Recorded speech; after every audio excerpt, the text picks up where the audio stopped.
Bismillahirrahmanirrahim. Assalamualaikum warahmatullahi wabarakatuh.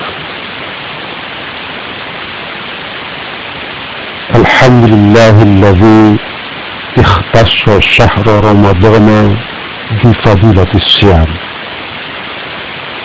Wa ashhadu an la ilaha illallah wahdahu la syarika lah. Yafrahu bitawbati at-taibin wa yaqbalu du'a ad-da'in. Wa ashhadu anna Muhammadan abduhu wa rasuluh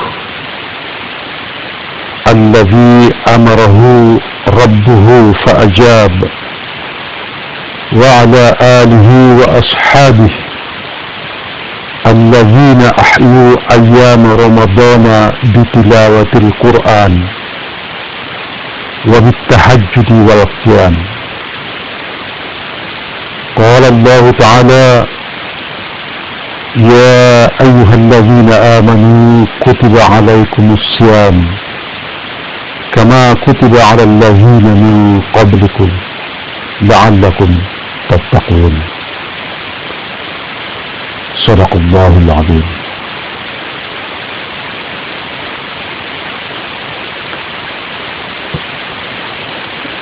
Benarkah dewasa ini sifat jujur sudah mulai dilupakan dari pergaulan sehari-hari? Benarkah ia sudah tidak lagi berapa diminati oleh manusia? Benarkah fenomena tidak jujur sudah menjadi realiti sosial yang menggelisahkan? Benarkah drama ketidakjujuran kini sudah berlangsung dengan nyata dan sudah menjadi rahasia umum? Dan ianya telah merasuki hampir setiap aspek hidup kita. Jika jawabannya ya, dan jika semua ini memang benar, lalu apa penyebab dan apa puncanya? Apa pendorong dan apa motivasinya? Tidak lain dan tidak bukan tamak bin haladan, rakus binti serakah, dan cinta dunia yang melampau-lampau dan keterlaluan.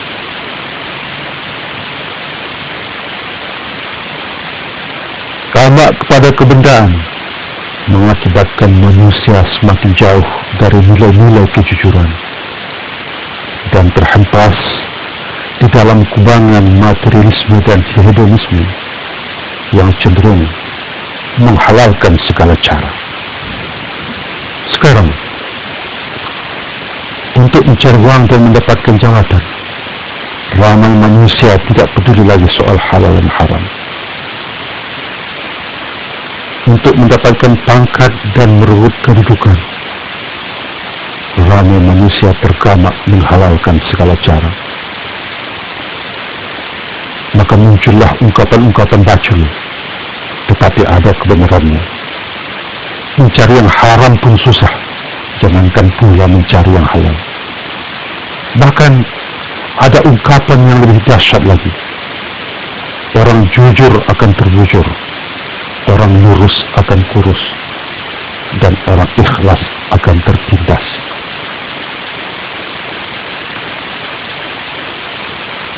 Saudara-saudara, dari ungkapan-ungkapan tersebut jelas menunjukkan bahwa manusia zaman sekarang mengidap penyakit mental yang sangat parah, penyakit korup dan tidak jujur. Nabi Muhammad SAW pernah menjangkakan di akhir zaman, dalam mencari harta manusia tidak mempedulikan lagi mana yang halal dan mana yang haram. Hadis riwayat Muslim. Ramalan Nabi SAW itu sekarang sudah menjadi kenyataan, sudah menjadi realiti sosial yang mengerikan dan amat menyedihkan. Bahkan kesannya semakin hari semakin nyata dan parah. Korupsi, rasuah, uang sogok, uang pelicin dan sebagainya adalah istilah yang sudah tidak asing lagi di masa ini. Maka muncullah pencuri-pencuri yang berpelajaran tinggi. Tampillah perompak-perompak yang educated.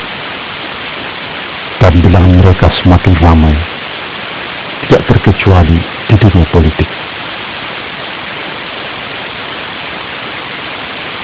Mereka melakukan dosa dan maksiat sesuka hati.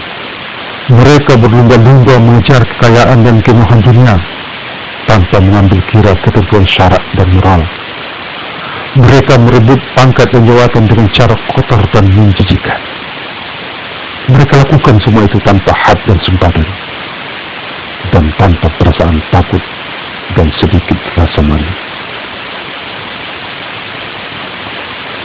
Untuk mengatasi dan mengurangi segala kerusakan tersebut, ibadah puasa merupakan cara yang paling ampuh dan berkesan. Jika puasa dilakukan dengan dasar iman yang mantap kepada Allah Subhanahu wa Ta'ala, dan dengan ihtisab mengharap pahala, serta penghayatan yang mendalam tentang hikmah yang terkandung di dalam ibadah puasa Ramadan itu sendiri.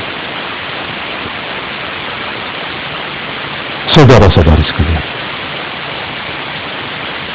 berbeda dengan sifat ibadah yang ada, puasa adalah ibadah sirriyah, rahasia. Ia dikatakan sirriyah karena yang mengetahui seseorang itu berpuasa atau tidak berpuasa hanyalah orang yang berpuasa itu sendiri, dan Allah Subhanahu wa Ta'ala tentunya. Dalam ibadah puasa, kita dilatih dan dituntut untuk berlaku jujur. Kita mungkin saja boleh makan dan minum di tempat sunyi yang tidak dilihat oleh orang lain. Namun kita tidak akan mahu makan dan minum karena kita sedang berpuasa. Padahal tidak ada orang lain yang tahu apakah kita puasa ataupun tidak. Namun kita yakin perbuatan kita itu pasti dilihat oleh Allah Subhanahu wa Ta'ala. Orang yang sedang berpuasa juga dapat dengan bebas berkumur sambil menelan setitis dua air segar ke dalam kerongkong, tanpa sedikit pun diketahui orang lain. Perbuatan orang itu hanya diketahui oleh orang yang bersangkutan. Hanya Allah dan diri saim itu sendiri yang benar-benar mengetahui kejujuran atau kecurangan dalam menjalankan ibadah puasa. Tetapi dengan ibadah puasa, kita tidak berani berbuat seperti itu. Takut puasa kita batal. Orang yang berpuasa dilatih untuk menyadari kehadiran Allah. Ia dilatih untuk menyiasati bahwa segala aktivitinya pasti diketahui dan diawasi oleh Allah Subhanahu wa Ta'ala. Apabila kesadaran ketuhanan ini sudah menjelma dalam diri seseorang melalui training dan didikan puasa, maka insya Allah akan terbangunlah sifat jujur. Jika manusia jujur sudah lahir dan menempati setiap sektor dan lapisan, lembaga bisnis atau lembaga apa saja, maka tidak ada lagi korupsi, rasuah, sogokan, uang pelicin, dan penyimpangan-penyimpangan moral lainnya. Saudara-saudara, kejujuran merupakan mozaik yang sangat mahal harganya. Bila pada diri seorang manusia sudah melekat sifat jujur, maka semua kerja dan kepercayaan yang diamanahkan kepadanya dapat diselesaikan dengan baik dan pada waktu yang sama terhindar dari penyelewengan. Kejujuran juga menjamin tegaknya keadilan dan kebenaran. Sehingga kejujuran itu mendatangkan ketentraman jiwa. Sebaliknya seorang yang tidak jujur akan tergamak menutupi kebenaran dan sampai hati melakukan kezaliman terhadap hak orang lain. Ketidakjujuran selalu meresahkan masyarakat yang pada akhirnya akan mengancam kestabilan sosial akan memperak-perandakan masyarakat. Tidak jujur selalu menjurus kepada ketidakadilan. Sebab orang yang tidak jujur akan tergamak menginjak-injak keadilan demi keuntungan material pribadi atau golongan. Saudara-saudari, berlaku jujur sungguh menjadi bermakna pada masa sekarang, masa yang penuh dengan kebohongan dan kepalsuan. Pentingnya kejujuran sudah banyak disampaikan oleh Rasulullah Sallallahu Alaihi Wasallam. Diriwayatkan bahawa Rasulullah pernah didatangi oleh seorang pezina yang ingin bertaubat dengan taubatan nasuha. Rasulullah menerimanya dengan satu syarat, yaitu agar orang tersebut berlaku jujur dan tidak bohong. Syarat yang nampaknya sangat ringan untuk sebuah pertaubatan besar, tetapi penerapannya dalam segala aspek kehidupan sangat berat. Dan ternyata syarat jujur tersebut sangat ampuh untuk menghentikan perbuatan zina. Jika ia tetap berzina secara sembunyi-sembunyi, lalu bagaimana ia harus menjawab jika Rasulullah menanyanya tentang apakah ia masih berzina atau tidak?